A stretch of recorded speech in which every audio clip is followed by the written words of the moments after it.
بسم اللہ الرحمن الرحیم۔ السلام علیکم ناظرین، صدوم بحیرہ مردار کے ساحل پر فلسطین میں واقع تھا، جہاں حضرت لوط علیہ السلام کو اللہ تعالیٰ نے نبی بنا کر بھیجا۔ آپ علیہ السلام کے والد کا نام حران تھا۔ حضرت لوط علیہ السلام عراق سے ہجرت کر کے اس بستی میں آباد ہوئے تھے۔ آپ کے اعلان نبوت کے ساتھ ہی آپ پر مظالم کا ایک سلسلہ شروع ہو گیا، حتیٰ کہ آپ علیہ السلام کو کسی مہمان کو بھی اپنے گھر میں بلانے کی اجازت نہ تھی، اور یہاں تک کہ آپ علیہ السلام کی بیوی بھی آپ کی مخالفت پر کمر بستہ تھی۔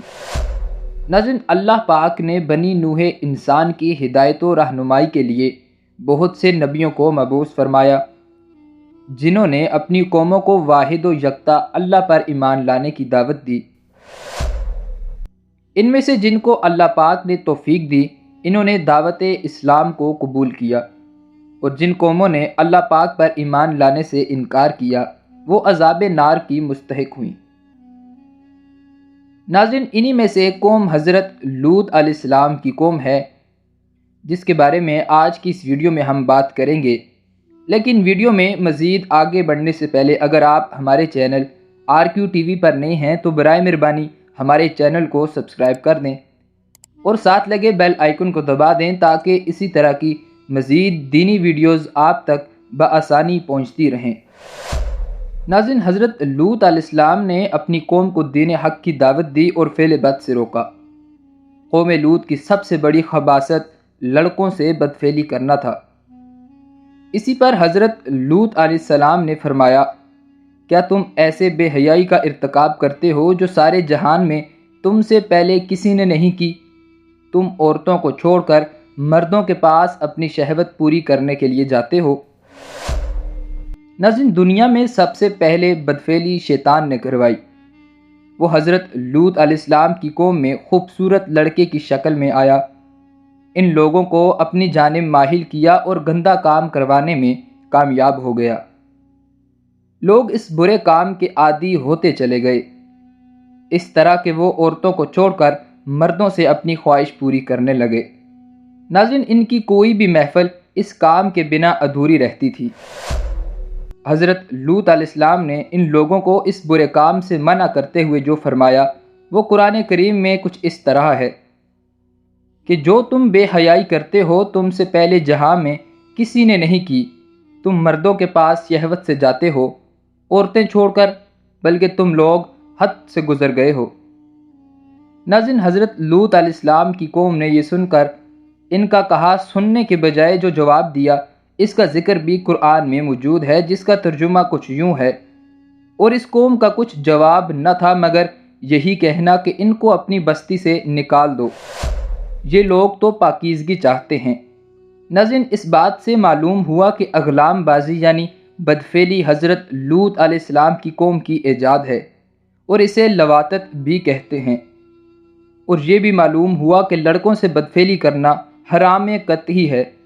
ناظرین، حدیث پاک میں ہے کہ حضرت عبداللہ بن عباس رضی اللہ تعالیٰ عنہ سے روایت ہے، پیارے آقا صلی اللہ علیہ وآلہ وسلم نے 3 بار ارشاد فرمایا، اس شخص پر اللہ پاک کی لعنت ہو، اس شخص پر اللہ پاک کی لعنت ہو، اس شخص پر اللہ پاک کی لعنت ہو جو قوم لوط والا عمل کرے۔ ناظرین، جب قوم لوط کی سرکشی اور بدفعلی قابل ہدایت نہ رہی تو ان پر اللہ پاک کا عذاب آ گیا۔ حضرت جبرائیل علیہ السلام کچھ فرشتوں کے ساتھ خوبصورت لڑکوں کی شکل میں حضرت لوط علیہ السلام کے پاس پہنچے۔ ان مہمانوں کے حسن و جمال اور اپنی قوم کی بدفعلی کے خیال سے حضرت لوط علیہ السلام فکر مند ہوئے۔ کچھ دیر بعد ان کی قوم کے بدفعلوں نے ان کے گھر کو گھیر لیا اور مہمانوں کے ساتھ بدفعلی کے ارادے سے دیوار پر چڑھنے لگے۔ حضرت لوط علیہ السلام نے ان کو سمجھایا مگر وہ باز نہ آئے۔ آپ علیہ السلام کو دکھی دیکھ کر حضرت جبرائیل علیہ السلام نے کہا کہ آپ فکر نہ کریں، ہم فرشتے ہیں اور ان بدکاروں پر اللہ پاک کا عذاب لے کر اترے ہیں۔ آپ اپنے اہل و عیال اور مومنین کو ساتھ لے کر صبح ہونے سے پہلے اس بستی سے دور نکل جائیں اور کوئی شخص پیچھے مڑ کر نہ دیکھے ورنہ وہ بھی عذاب الہی میں گرفتار ہو جائے گا۔ چنانچہ حضرت لوط علیہ السلام نے ایسا ہی کیا۔ پھر حضرت جبرائیل علیہ السلام نے اس شہر کی 5 بستیوں کو اپنے پروں پر اٹھا کر آسمان کی طرف بلند کیا اور ان بستیوں کو واپس زمین پر الٹ دیا۔ پھر ان بستیوں پر پتھر کا مینہ برسا اور ان کی لاش کے پرخچے اڑا دیے۔ ناظرین، جب یہ شہر الٹ پلٹ ہو رہا تھا تو حضرت لوط علیہ السلام کی ایک بیوی جس کا نام وائلہ تھا، جو کہ دراصل منافق تھی، قوم کے بدکاروں سے محبت رکھتی تھی، اس نے پیچھے مڑ کر دیکھا اور کہا، ہائے رے میری قوم! تو اللہ پاک کے عذاب سے حضرت لوط علیہ السلام کی بیوی وہیں پتھر بن گئی۔ ناظرین، اس بدکار قوم پر برسائے جانے والے پتھر پر ہر اس شخص کا نام لکھا تھا جو اس پتھر سے ہلاک ہوا۔ ایک مرتبہ حضرت سلیمان علیہ السلام نے شیطان سے پوچھا کہ اللہ پاک کے نزدیک سب سے ناپسندیدہ عمل کون سا ہے؟ تو ابلیس بولا کہ جب مرد مرد سے بدفعلی کرے اور عورت عورت سے۔ ناظرین، یہ تھی ہماری آج کی ویڈیو۔ اگر آپ کو ویڈیو اچھی لگی ہو تو ہماری ویڈیو کو لائک کر دیں۔ اللہ پاک آپ سب کا حامی و ناصر ہو۔